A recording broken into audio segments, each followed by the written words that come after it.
Good afternoon बच्चों।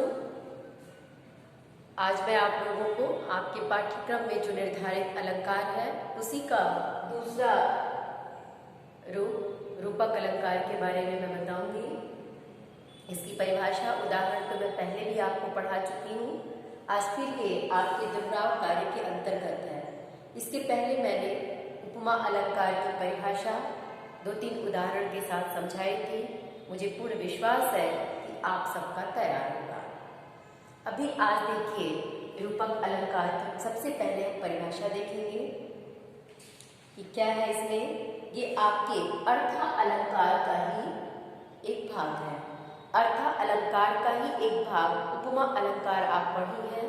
अर्थ अलंकार का ही दूसरा अलंकार है जिसमें आप रूपक अलंकार के बारे में पढ़ने जा रहे हैं। इसमें क्या है, इसकी परिभाषा क्या है देखिए। जहां उपमेय में उपमान का भेद रहित आरोप हो। भेद रहित आरोप का मतलब क्या है? जहां उपमेय में उपमान में कोई भिन्नता ही प्रकट न की जाए। इसका मतलब यही है कि जहां उपमेय में उपमान का भेद रहित आरोप होता है वहां रूपक अलंकार होता है। अर्थात जहां उपमेय में उपमान की कोई भिन्नता दिखाई न दे, नजर न आए, वहां रूपक अलंकार होता है। जैसा कि उदाहरण के द्वारा हम देखेंगे, चरण कमल बंदव हरि राई। उदाहरण है पहला कि चरण कमल बंदव हरि राई। अब इसमें देखिए उपमेय क्या है, उपमान क्या है। ये उपमा अलंकार पढ़ाते समय भी हमने आपको बताया था, जिसकी तुलना की जाती है। तो मुनि का पद उपमेय है और कमल उपमान है। तो यहाँ उपमेय में उपमान का भेद रहित आरोप है, इसमें कोई भिन्नता नहीं है। यानी मुनि का पद कमल के समान, माने कमल की तरह ही क्या है, कोमल है। ये पहला उदाहरण देखिए, चरण कमल बंदव हरि राई। यानी चरण कमल किसके, ईश्वर के चरण कैसे है, कमल के समान। यानी कमल की तरह ही उनके चरण है, इसमें कोई दोनों में भिन्नता नहीं है। तो इस रूप में यहाँ उपमेय में उपमान का कोई भिन्नता नजर नहीं आ रहा है, इसलिए यहाँ रूपक अलंकार है। वैसे दूसरा उदाहरण है कि मुनि पद कमल बन दो भ्राता। ये दोनों भाई राम और लक्ष्मण जब वन की ओर जाते उस समय जब उनके मुनि विश्वामित्र वहां पहुंचते हैं तो उनके कमल रूपी चरणों की वंदना करते हैं। तो यहाँ मुनि के पद जो उपमेय है, कमल उपमान है, दोनों में कोई भिन्नता नजर नहीं आ रही है। वैसे तीसरा उदाहरण है, भज मन चरण कमल अविनाशी। भज मन चरण कमल अविनाशी, यानी अपने मन को कहा जा रहा है कि कैसे चरण, कमल रूपी चरण। यानी यहाँ ईश्वर के चरण कमल के ही रूप में है, इसमें कोई भिन्नता नजर नहीं आ रही है। अगर आप ये जानना चाहेंगे कि फिर उपमा और रूपक में अंतर क्या है, तो इसको भी एक उदाहरण के द्वारा समझा देते हैं। जैसे एक उदाहरण और ही ये रूपक का ही है कि उदित उदय के मंच पर रघुबर बाल पतंग विकसे संत सरोज संग। ये आपका जो पढ़ी थी तुलसीदास की कविता, जनकपुर में राम लक्ष्मण, तुलसीदास की कविता आपके कोर्स में 10th में है, जो आप पढ़ चुकी हैं। उसी का पहला दोहा ये है कि उदित उदयगिरी मंच पर रघुबर बाल पतंग। ये उदयगिरी रूपी जब धनुष यज्ञशाला बनाई गई होती है तो धनुष यज्ञशाला को उदयगिरी पर्वत के रूप में बताया जा रहा है। ऐसा लगता है जैसे उदयगिरी पर्वत पर जैसे बालसूरी का उदय होता है, ठीक उसी तरह से उस धनुष यज्ञशाला रूपी मंच पर रघुबर बाल पतंग ने सूर्य। तो जैसे उदयगिरी पर्वत पर सूर्य का उदय होता है, वैसे ही उस धनुष यज्ञशाला में देखकर राम लक्ष्मण को ऐसा लगता है जैसे उदयगिरी रूपी मंच पर रघुबर बाल पतंग से राम और लक्ष्मण रूपी बाल सूर्य का उदय हुआ है, जिसको देखकर संत जनों के नेत्र खिल गए। क्योंकि जब सूर्य उदित होता है तो सूर्य के उदित होने के बाद कलियां खिल के फूल के रूप में बदल जाती हैं। तो ये तो आपके तमाम उदाहरण रूपक के थे। अगर आपसे ये कहा जाए उपमा और रूपक में अंतर क्या है, तो जैसे देखिए ये सारे उदाहरण तो आपके रूपक के हैं। अब देखिए यहाँ एक उदाहरण उपमा का लिखना है कि पीपल पात सरिस मन डोला। यहाँ लिखा है पीपल पात सरिस मन डोला। केवल ये शब्द ही आ जाने से ये स्पष्ट हो गया कि ये उपमा अलंकार है। क्योंकि जब उपमा अलंकार आप पढ़ी थी तो उसमें स्पष्ट परिभाषा में लिखा हुआ है कि उपमेय में उपमान की जहाँ समानता, इसके आधार पर समान धर्म गुण जाति के आधार पर एक व्यक्ति या वस्तु की समानता दूसरे व्यक्ति या वस्तु से की जाए। तो यहाँ देखिए तुलनात्मक शब्द आ गया सरिस। ये तुलनात्मक शब्द ही ये बता दे रहा है कि क्या है, उपमा अलंकार। और इन तीनों उदाहरण में, चारों उदाहरण में कहीं तुलनात्मक शब्द आपको नजर नहीं आ रहा है। अब जैसे दूसरा उदाहरण और भी देखिए, हरि पद कोमल कमल से। अब यहाँ भी देखिए उपमेय में उपमान की समानता प्रकट करने के लिए समानता वाला शब्द से आ गया।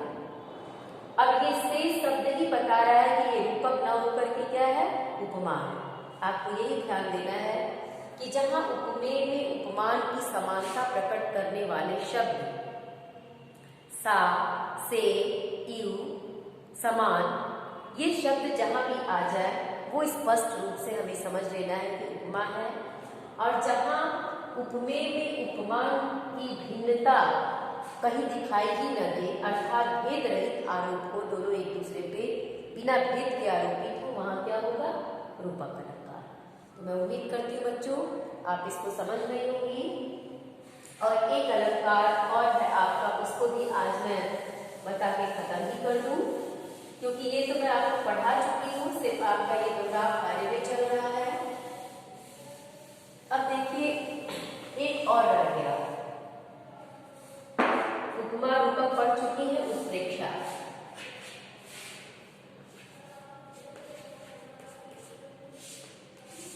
एक उत्प्रेक्षा अलंकार और आपके पाठ्यक्रम में है। अब उत्प्रेक्षा अलंकार की परिभाषा क्या है, जहां उपमेय में उपमान की संभावना प्रकट की जाए। देखिए उपमा में क्या था, समानता प्रकट की जाए, लेकिन यहाँ संभावना की बात आ गई। जहां उपमेय में उपमान की संभावना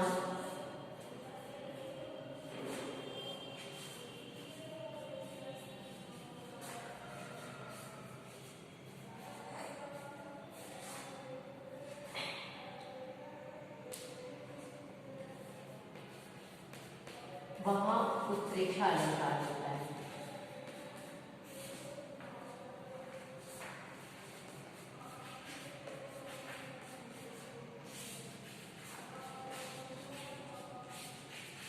सिर्फ अंतर क्या है, देखिए उपमा में था, उपमेय में उपमान की समानता प्रकट की जाती, किसके आधार पे, समान धर्म गुण जाति के आधार पे।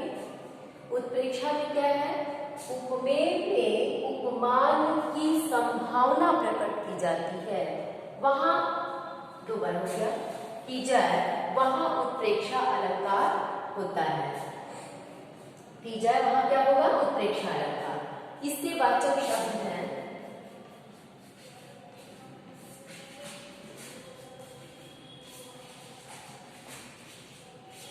मनु, मानो, मनन,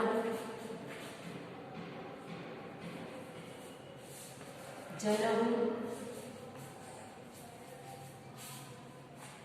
जानो,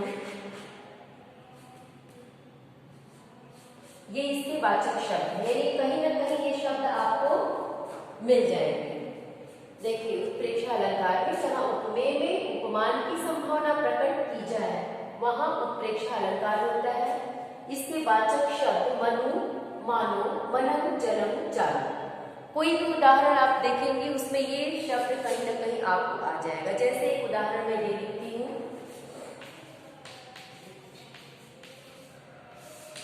देखिए पहला उदाहरण ये है, मानो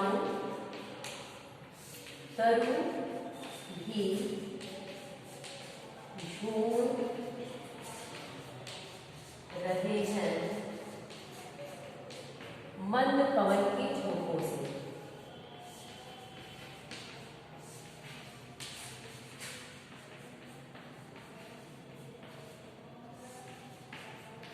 अब कैसे आप समझेंगे कि यहाँ उत्प्रेक्षा अलंकार है?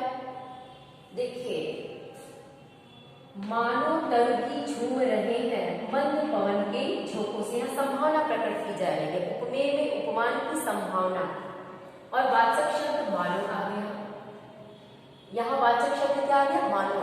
ये मानो ही ये बता रहा है कि ये उत्प्रेक्षा अलंकार का उदाहरण है, क्योंकि परीक्षा में आपको केवल एक पंक्ति की कविता लिख दी जाती है और ये पूछा जाता है कि आप स्पष्ट करिए कि इसमें कौन सा अलंकार है। तो जब तक आप परिभाषा ध्यान से सुनी समझी नहीं रहेगी आप स्पष्ट नहीं कर पाएंगे। तो ये मानो शब्द ही हमें ये बता रहा है कि ये उत्प्रेक्षा अलंकार है, क्योंकि इसी के द्वारा उपमेय में उपमान की संभावना झलक रही है। मानो तरु भी झूम रहे हैं मंद पवन के झोंकों से। अब देखिए दूसरा उदाहरण एक और है, मनम रंग निधि लूटन लागी। मनम रंग निधि लूटन लागी। अब इसमें देखिए क्या वाचक शब्द आया है? मनम। ये मनम बता रहा है कि ये क्या है? उत्प्रेक्षा अलंकार, क्योंकि इस मनम के द्वारा उपमेय में उपमान की संभावना नजर आ रही है। एक उदाहरण और मैं आपको लिखती हूँ, देखिए 3-4 उदाहरण रहेगा तो आपको समझ में आ जाएगा। शोभत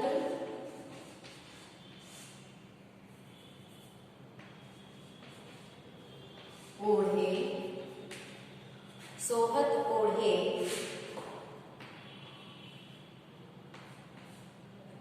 पीत पटु श्याम सलोने गात मनु नील मणि सैल पर, मनो नील मणि